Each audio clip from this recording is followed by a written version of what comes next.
It doesn't matter where I am or what I'm doing when I see an airplane high in the sky, on the upwind, or at cruising altitude.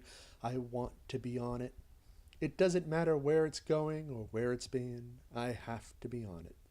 Because no place is ever quite right.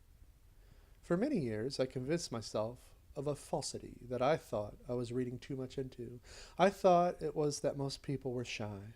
I hadn't perceived it as an act of unfriendliness or a lack of kindness, but their inaction grew deafening. I cannot stop seeing what's never there, a willingness to engage. They get up to leave just as I sit, turn their backs as I make my approach, put their earbuds in as I open my mouth. I find them a little later, sitting elsewhere. I observe as they stay seated when others sit adjacent and begin conversing. Again and again this happens. Later on, I engage with a friendly hello. Suddenly, I am the looming aggressor. I have committed a terrible wrong.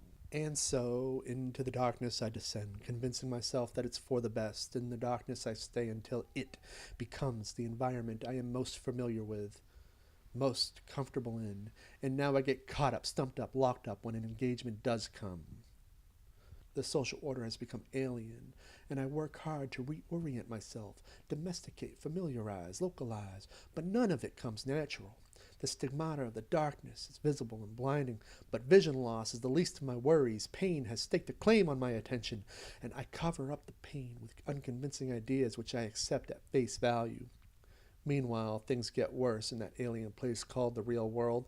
People convince themselves of destructive lies, why they shouldn't be afraid of the things that we all should absolutely be terrified of. Wealthy men meeting in secret, big companies eating up small startups, vegetable seeds that cannot reproduce new seeds, zealots that promise salvation for blind allegiance and damnation for freedom of thought. We convince ourselves that we should be suspicious of perfectly reasonable ideas or things and acts that can't be converted into a commodity, imperfectly created art, people in need of connecting, people we label as needy or loners, subhumans to the real humans because they've got it a little harder than society says is acceptable. Sweeping logic into the dustpan, our finest thinkers and idea men are disregarded with a rubber stamp of arrogance.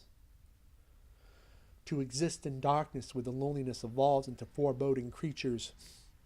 To exist in darkness where the loneliness stalks, entices, and convinces you to desire, need, and crave all of its empty offerings. The darkness is damp and musty, reeking of ancient feces. It is windless, breezeless. Stale smoke stays put in every vector and sector. It is silent. Silence is deafening as the irreparable damage caused by all this fucking inaction.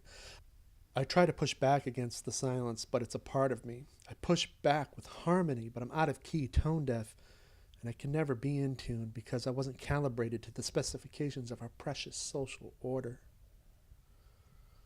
The darkness is not right, it is not just, it is not tamed. Creatures peer out from the shadows, things move about fluttering, scurrying. Sometimes I think I see the light refracting from the backs of their eyes. These little bastards have night vision.